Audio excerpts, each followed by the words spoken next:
Live from KSAT 12. Good Morning San Antonio starts right now. Good morning to you. It is Friday, March 29th. It is Good Friday. That's right. And we're going to be giving you updates about the Passion Play and the procession that'll be going through downtown a little later this morning. As a matter of fact, let's take a live look right now, see how things are looking out at Travis Park for the annual Passion of the Christ.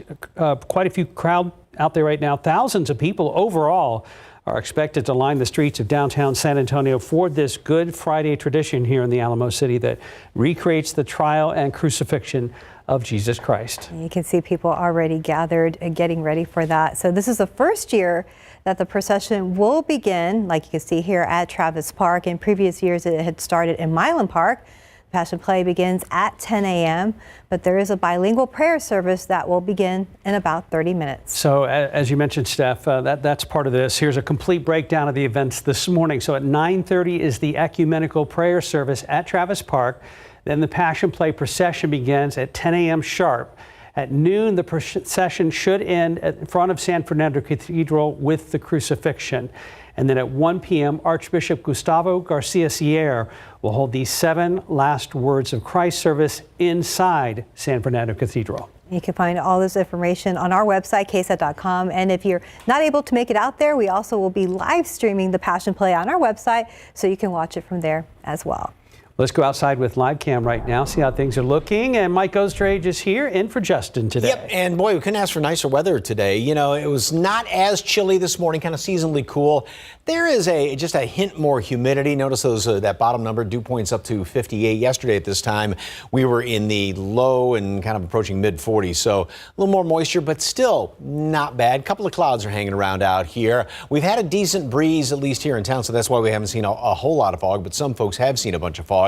We are going to make it up to 80 later on today. Now, as far as the aquifer, it did drop down 0.2 of a foot in the past 24 hours. And the allergens, if you thought Oak was heavy yesterday at 72.20, it's 81.30 today. So definitely, I mean, I don't know about y'all, but boy, the watery eyes, sneezes, sniffles from all that. Still have some fog that's showing up out there, although New Braunfels is looking pretty good right now. At one point, it was down to 0 visibility. We were down to 2 miles at Randolph, and the fog is continuing to sort of dissipate a little bit. And we, like I said, have a decent breeze out there. Upper 50s, low 60s as of right now, and partly cloudy skies. It is going to be windy today, and again, just enough humidity to sort of notice it. Then the humidity continues to increase. More clouds tomorrow, warm, and we'll continue to have the humidity pump on in here. So it's definitely going to be a very warm and humid Easter Sunday with most of the cloudy skies. Monday, likewise.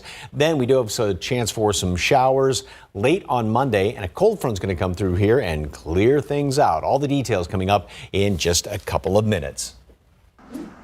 All right, and let's check out traffic real quick because we are seeing the sunshine through on a lot of our traffic cameras. Take a look here, I-10 at Callahan, good traffic there. Smooth sailing through most parts of the city, but let's get you updated on a couple of things that are going on right now. We do have a crash being reported I-10 westbound at Martin Luther King Drive. This is going to be for all of our drivers coming in this direction. I-10 westbound MLK Drive, keep that one in mind. Far north side, we still have this stalled vehicle being reported. Loop 1604 eastbound at Rogers Ranch Road. That's right there where Rogers Ranch Parkway splits into West Bitters Road. So if you are driving on the north side, you may run into that stalled vehicle. And also on the northeast side, far northeast side, we have I-35 southbound at FM 3009 and Roy Richard Drive. So all of our folks coming in, maybe from the New Braunfels area, may run into a little bit of a delay there because of that stalled vehicle in that area. Let's take you now to the southwest side. Stalled vehicle here, Loop 410 northbound at Valley High Drive. That's going to be right before we get to Highway 90 in the southwest side. All right, a lot of people have been asking, what about construction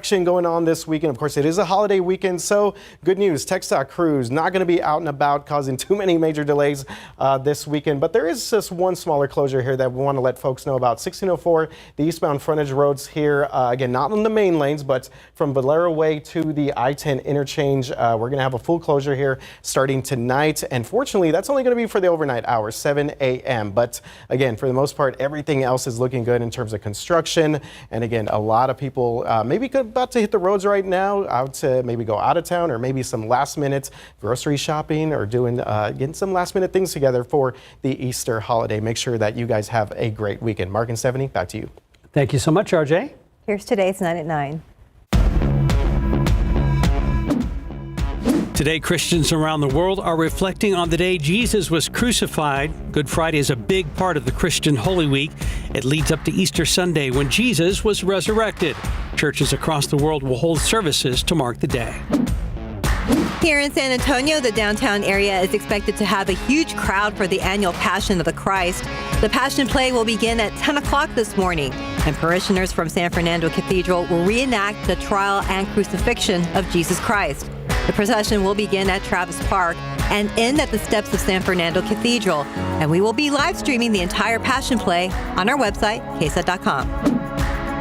The Biden administration has approved a $60 million request from the state of Maryland to help pay for the emergency work being done on the Baltimore Bridge collapse.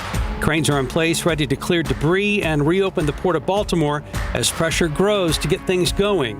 Meanwhile, investigators have gathered crucial evidence from the ship's voyage data recorder that showed preliminary information consistent with a power outage. Stocks have closed out the first 3 months of the year, not only logging their best quarter since 2019, but in the case of the S&P 500, hitting a new record high. There has been an increase of enthusiasm for artificial intelligence and the tech sector, but despite a booming stock market, a recent poll found that 40% of registered voters think the economy is worse now than a year ago. Good news for home shoppers facing rising prices and low inventory this spring. Long-term mortgage rates fell slightly this week. Mortgage buyer Freddie Mac reports the average rate on a 30-year mortgage dipped to 6.79% from 6.87% last week.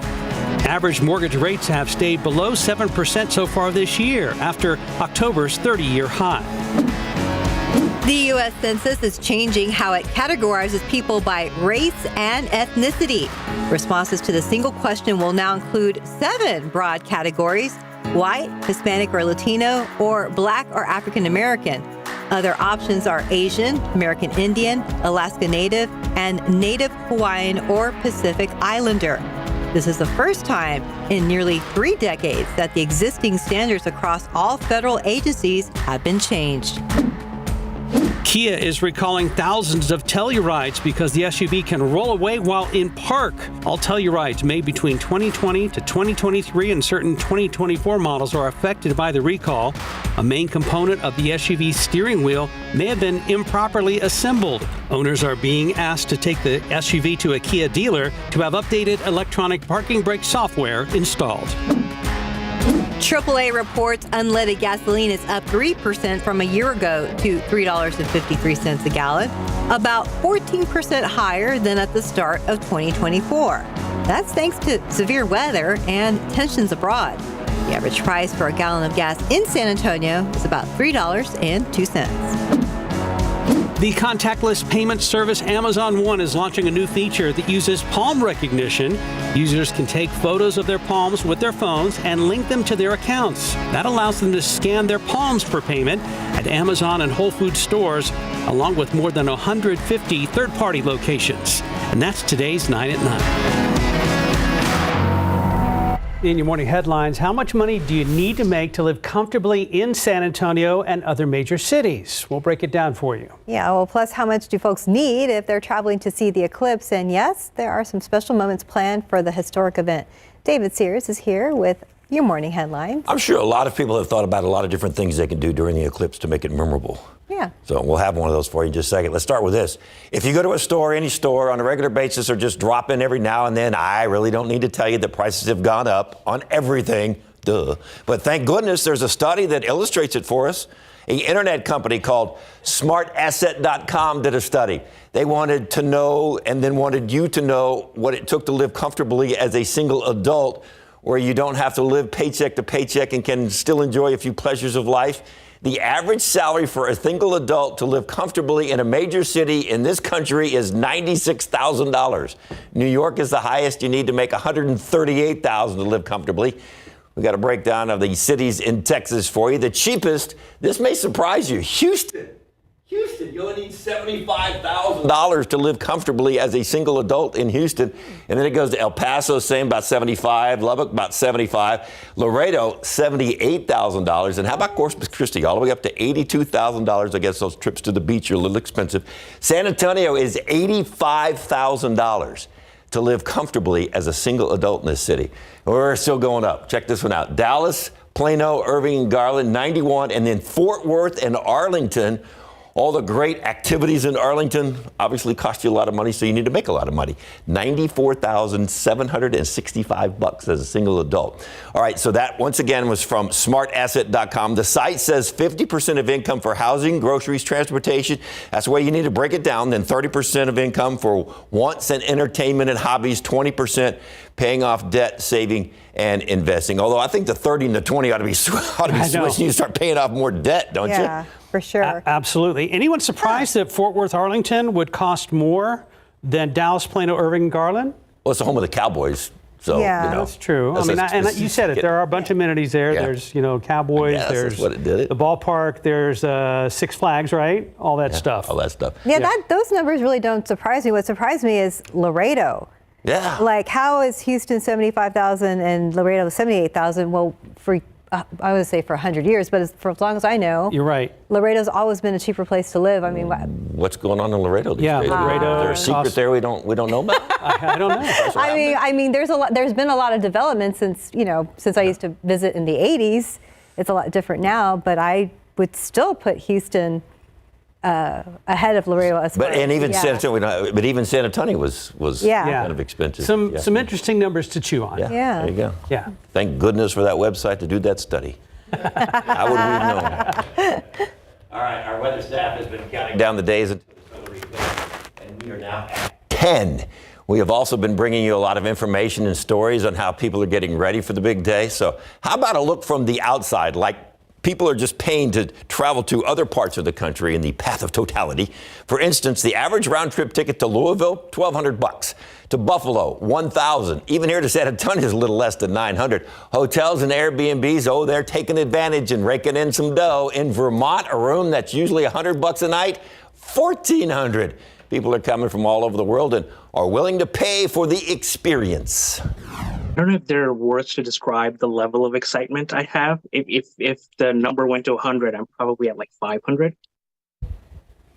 Yeah, and of course we will have crews all over South Texas for you, all right in that path of totality, ready to bring you the historic event. If you're not out in it, you can join us noon on Monday the 8th. A week from Monday, we've got it all for you. Ursula and I are going to be anchoring the event from here. Mike, Justin, Adam, Mia, Sarah, plus other reporters and all over the place, bringing you all the fun of the eclipse or eclipse. They are gathering in Arkansas for a memory of a lifetime. Weddings in the middle of the eclipse. Talk about a celestial experience. Love under the moon and sun at the same time. A couple like Carlotta Cox and Matthew Holloway are from Knoxville, Tennessee, and they're going to exchange vows right before the skies go dark. Being in the path of totality during a solar eclipse is just something that there's not an experience like it. And for people that have not really experienced it, I kind of do recommend that they put it on their bucket list.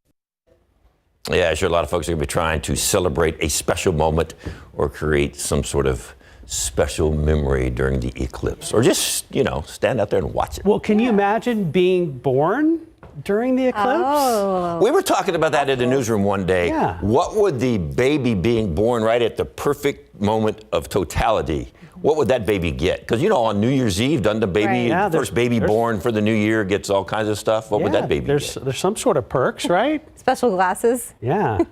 for the next one. I don't know. I'm sure something special. So, Maybe from like a I'm an eclipse baby on Right. a little onesie. little onesie instead of a T-shirt. The least we can do, right? Do something. All right, Dave, How thank cute. you. Right now, 9:12, 62 degrees. We'll be right back with a check on your weather. Taking a look at a live cam out at Travis Park, where they're getting ready for the annual Passion of the Christ. The Passion Play begins coming up in 45 minutes, but there will be a bilingual prayer service that begins in 15 minutes, so folks are out there getting ready for that. And so here's a reminder that this is the first year that the Passion Play procession is starting at Travis Park, and this is a picture we're looking at here. In previous years, it had started in Milan Park, and we have a schedule of events on our website, KSAT.com, if you want to see how everything is planned out. And if you're not able to make it out, we're also going to live stream this Passion Play on our website, so you can watch it from there. That's KSAT.com. Before we move along, I do want to mention real quick, we had some breaking entertainment news here in the last hour. Famous actor Lou Gossett Jr., star of Officer and a Gentleman and Roots, has died at the age of 87. He's the first African-American actor to win supporting actor for the Academy Awards. Oh, wow. Lou For Gossett Officer Jr. and a Gentleman, which yes. Yeah. just a great acting job on It his really part, is. so. Lou Gossett dead at 87.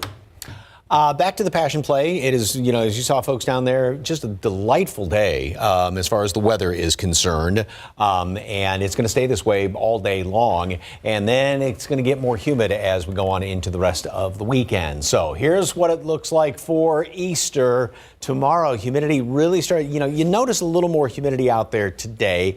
It's not bad, but especially by Sunday, you know, you walk outside and you'll definitely notice it. And we're going to have even a little bit of fog around in the morning, and we're going to have a lot more clouds hanging around here, 84 degrees. Speaking of some fog, this is what it looked like out there at the Randolph Oaks Golf Course this morning. A little bit of that fuzz, lots of clear skies, but there's right down there at the surface, some of that fog. Right now, we just have a smattering of clouds out there by the airport, and visibility, pretty good. All this fog is now just sort of dissipating. The wind picked up ever so slightly up there around Canyon Lake, a little more of a breeze, but notice where there was fog, there's no wind really to speak of. And so that's what allowed that to form up instead of keeping the air kind of stirred up. 15-mile-per-hour winds right now, Bernie, and it is going to be on the breezy side today. All right, as far as the humidity compared to this time yesterday, the dew points, or the measure moisture that we always talk about in the atmosphere, have gone up 11 degrees here in town, 12 in Kerrville, and that will continue to be the case. The humidity is going to be pretty much steady throughout the rest of today. Like I said, just enough to sort of notice it. We're going to make it up to 73 at noon and then top off today at 80. Nice looking evening, partly cloudy skies back down in the 70s, and again, breezy throughout the daytime hours and going into early evening. Now, as far as the humidity, like I said, it's going to continue to go up, so these dew points get above 60. Yeah, you notice it. Hit 65 on Sunday. Yeah, you're going to be outside dressed up in all the Easter best, and you'll notice 67 for a dew point on Monday. But notice how that drops off with the much drier air that's going to be coming on in here with that front that moves on through. Now, it depends on what computer model you look at as far as are we going to be getting rain with this. This is one model that's a little more bullish as far as rain is concerned. This is going to be late Monday, early on Tuesday with a few showers. There's another computer model that has basically nothing. So this will be one of those things that we're going to have to wait at least till tomorrow to really get a grasp on what rain is going to be falling on Monday night into early Tuesday. It's not going to be a whole heck of a lot of it, but in behind that, we will have that front moving on through here. And boy, that's going to make for some glorious weather for the middle of next week. Beautiful out there today and breezy, 80. And then notice how the low temperatures, you know, yesterday we were down at 45 degrees and got all the way up to 80 for a high temperature. Then by tomorrow, 62 for a low temperature. So that usually is a good indication that we have a lot of moisture in the atmosphere. It doesn't allow temperatures to get as cool in the morning. 65 Sunday morning, and we get up to 84 then in the afternoon. Like I said, plenty of humidity out there, and even more humid on Monday. It's going to be a sultry day, no fooling about that. And then we go into middle part of the week. That front moves through. We dry out on Tuesday, and just delightful, really, really nice weather for Wednesday and Thursday of next week. Actually chilly in the morning and staying cool in the afternoon. So Monday would be a beautiful day to celebrate a birthday as well. Yes. Happy birthday early, Stephanie Serna. Thank you. Looking forward to it. Yeah. Thank you very much. 29, right? Of course. 28. We'll talk. We'll talk. You're in so much trouble. 920, 62 degrees. We'll be right back with the latest edition of Gardening with KSAT.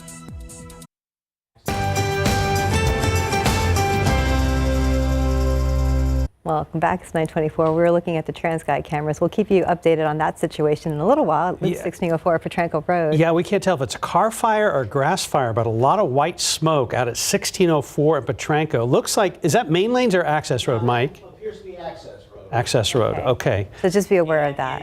There it is. Is a vehicle on fire there? Yes. Okay, a fire's there too. San Antonio Fire's out there right now too, so that's good. It looks like they're going to start putting that fire out any moment now. All right, well, we'll keep you updated on that. And thanks for the booth for popping that up for us. Thank you. But now let's get back to gardening. So we're talking about spring, and our plants are either blooming out there or they're about to bloom. Perfect indicator this time to plant perennials. Sarah Costa joins us now to show what native perennials you can start planting in your gardens right now. Good morning. Good morning, Mark and Steph. So I get this question a lot. What is the difference between a perennial and an annual? So perennials regrow every spring after they die off in the winter, and annuals only live for one growing season. So if you are wanting to plant long-term items in your garden, native perennials are the way to go. And here's a list of some of the big-time bloomers.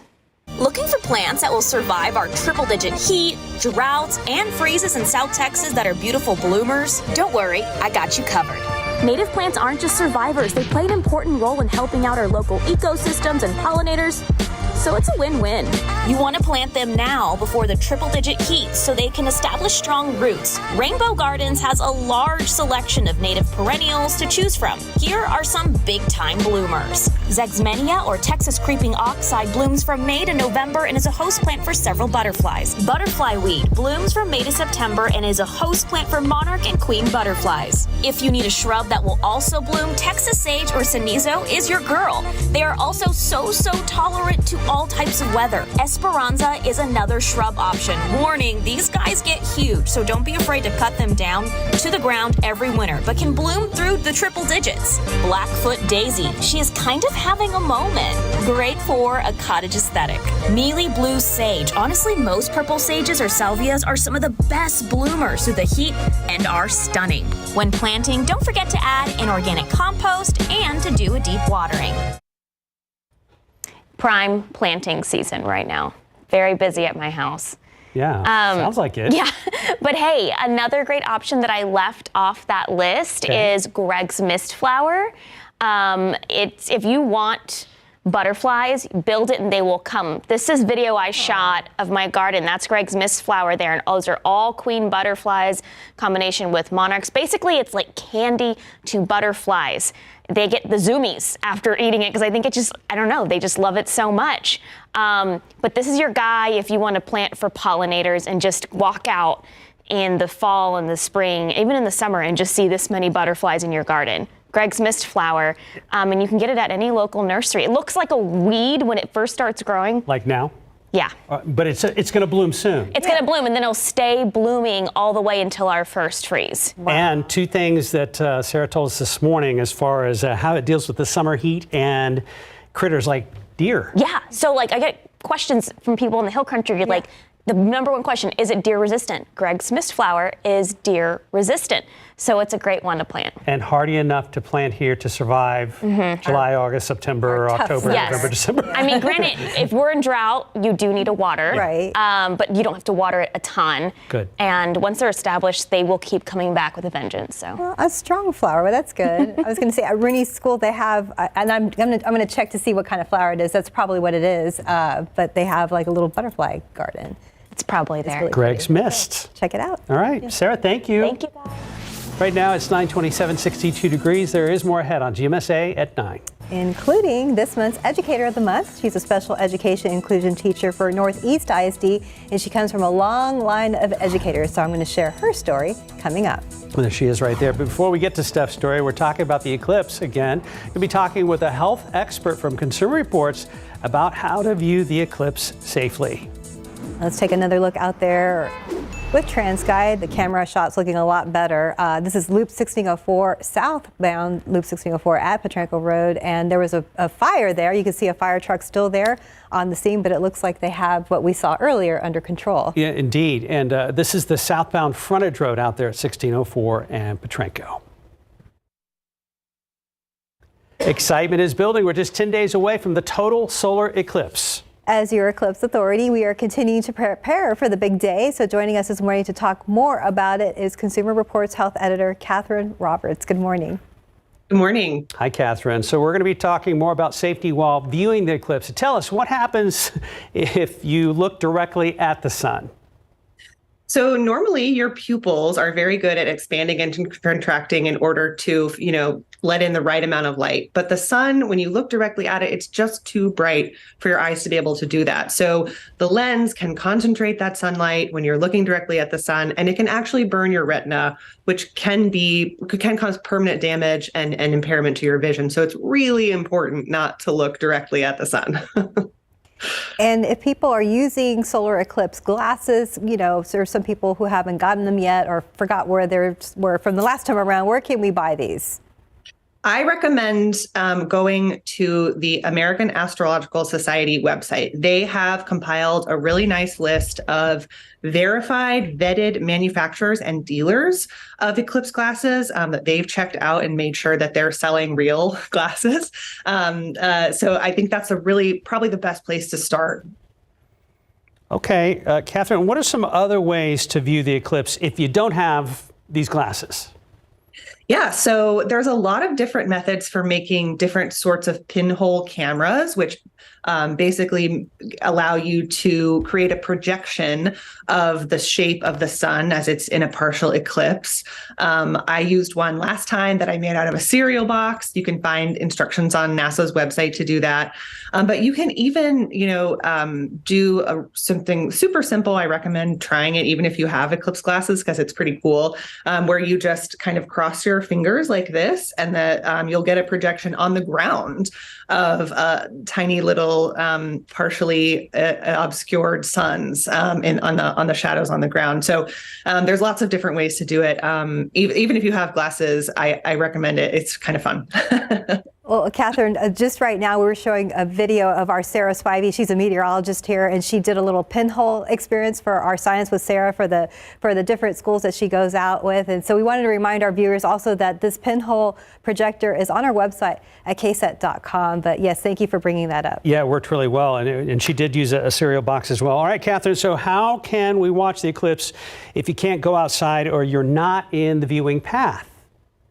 Yeah, so NASA is going to have a live feed that you can watch online. That's a really good way to do it. And if you're not in the path of the totality, I know you guys are there in San Antonio, but if you're not, it's still worth it, to try to sneak outside with your eclipse glasses and see even the partial. It's just really cool. So if you can, try to get a moment to do that, but you can also watch it online on NASA's site. Catherine, where are you at? Are you going to get a chance to see it at all? I live in New York City. Oh, okay. I'm headed up to Maine, where my parents live. Nice. Okay. Oh, awesome. Fantastic. Well, it's going to be great. A week from Monday. That's right. It's right on the corner. So, Catherine Roberts, thank you so much for joining us this morning.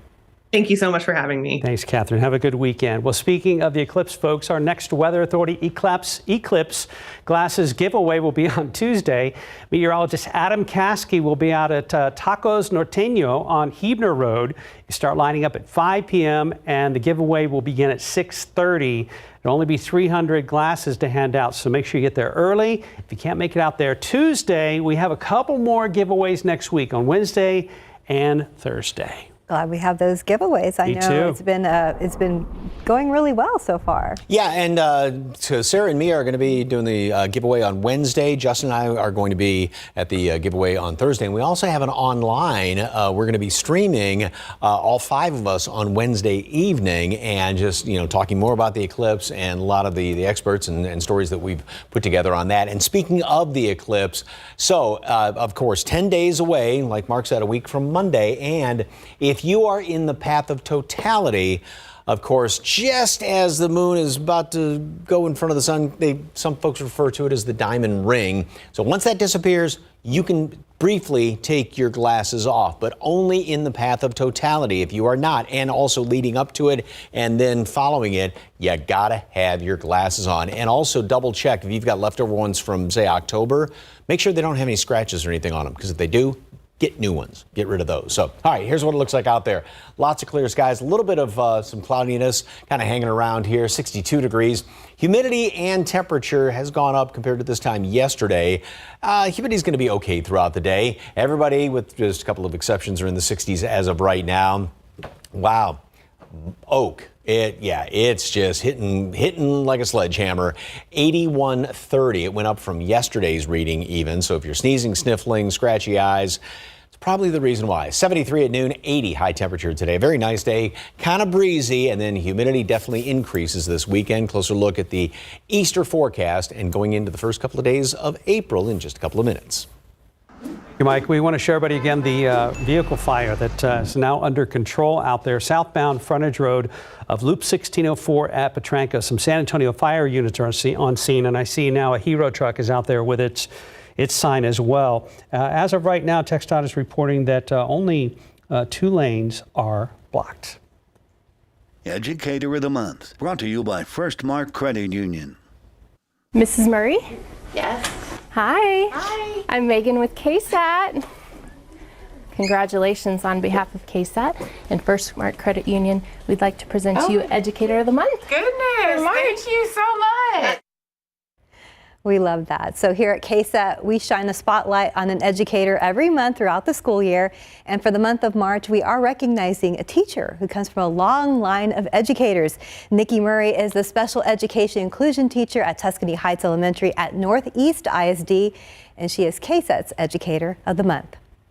She was my 5th grade student when I taught many years ago. Oh my goodness. Congratulations.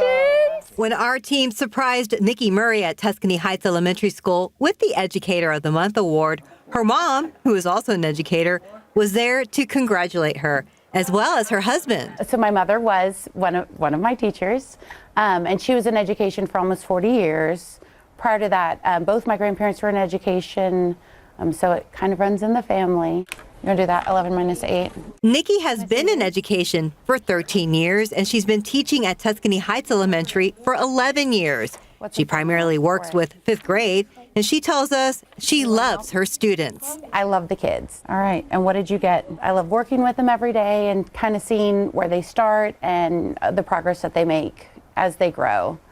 So I've seen these kids, I've known these kids since kindergarten. I know, and to see them go all the way through elementary school is really special. Nikki has 2 sons, a 5th grader and a 2nd grader. And even with a busy life outside of school, her mother, Maureen Valls, tells us that Nikki always makes time for her students. The next one. One time, she was at football practice with her kids, and she was sitting in the car on her laptop. I go, "What are you doing?" She goes, "I have to figure out a way to get these kids to understand this lesson." It was 8 o'clock at night. That's my daughter. That's what I'm so extremely proud of. She's so passionate about her work, and she carries her kids in her heart. So that's a proud mama. Oh, for sure. I feel like the whole team was out there. We were all like, sure. tears. Well, listen to this. Steph has a side story about how they caught her to give her the award. Yeah, it was pretty cool. So as you saw, that was Nikki's mom. Right. Nikki's mom actually works at Tuscany Heights, and she was in subbing for another teacher when we went out there to surprise Nikki. So it was super cool that she got to be there to see her daughter get this award. And like you said, yes, she's extremely proud. Oh, so the mom was there subbing. Yes. Got it. Okay, yeah. I had it back. No, it's cool. It was neat. It all worked out. And it's funny because, you know, when we have to check in as a crew, you know, to a school, and we're waiting there. So I didn't see Nikki's mom at first. We surprised Nikki, and then I see a woman with a phone trying to get every angle. I'm like, that's her mom. That's her mom. So we are glad that we got to do this story, and congratulations again to Nikki.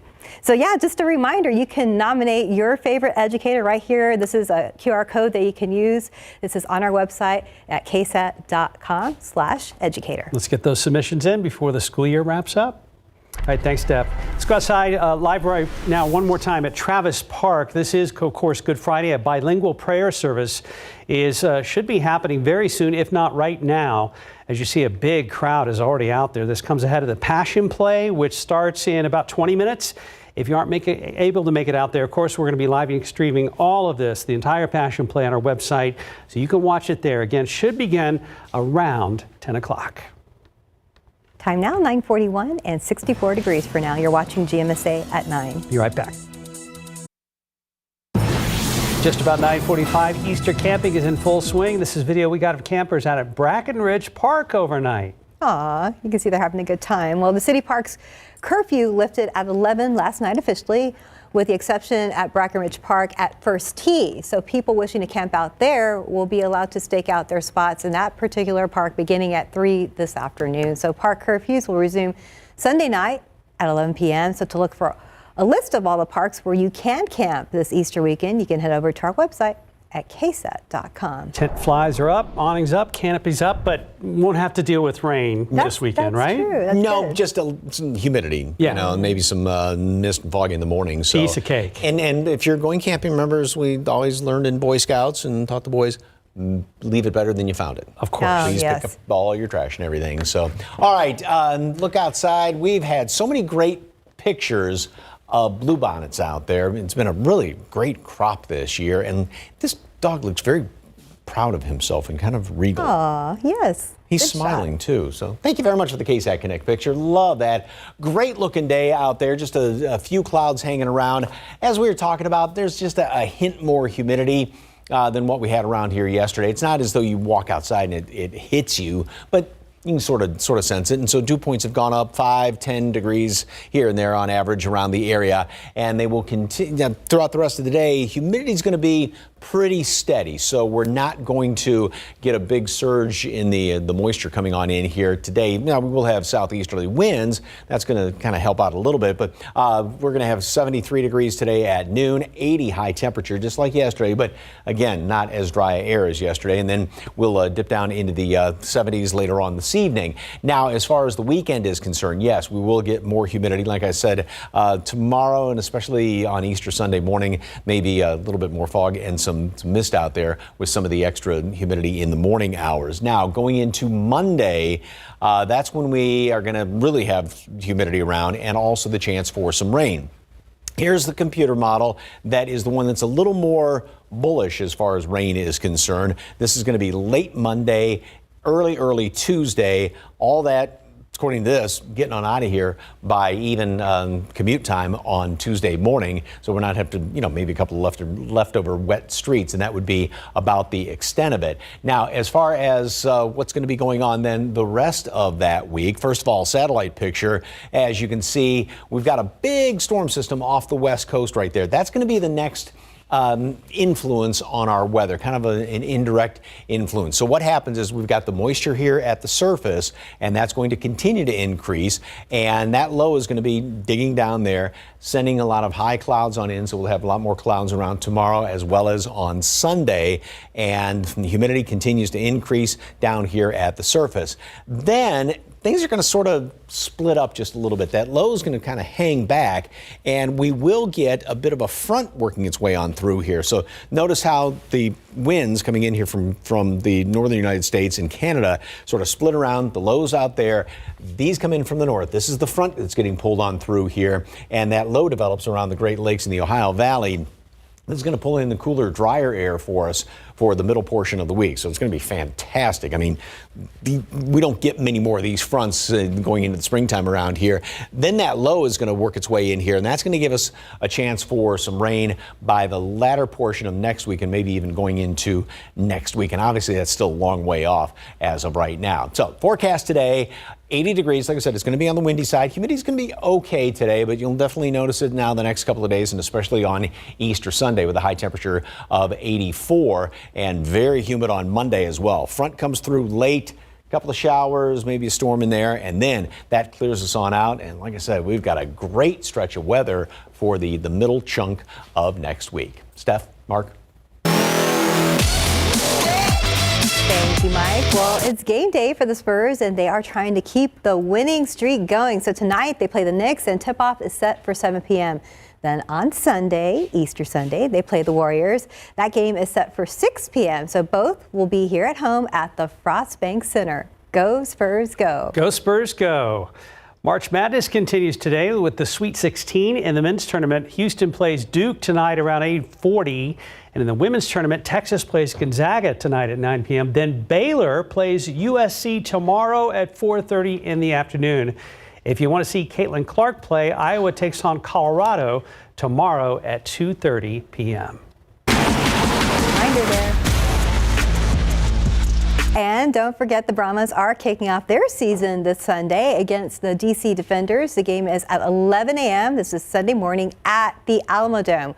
We have a link to get tickets on our website at KSAT.com. And also don't forget that the tailgating is back this year for all the home games. And we were talking to them yesterday. They said tailgating is going to start early on Sunday morning. Like 8:30? Yes, that's right. So early risers for this game. I belong to a Brahmas fan group on Facebook, and everybody is super pumped that they are back for another year. Yeah, it's going to be an exciting season. It is. So let's fill the dome up starting Sunday, 9:50, 64 degrees. So this is the last weekend in March, and when we come back, a look at the newest movies coming to theaters in April.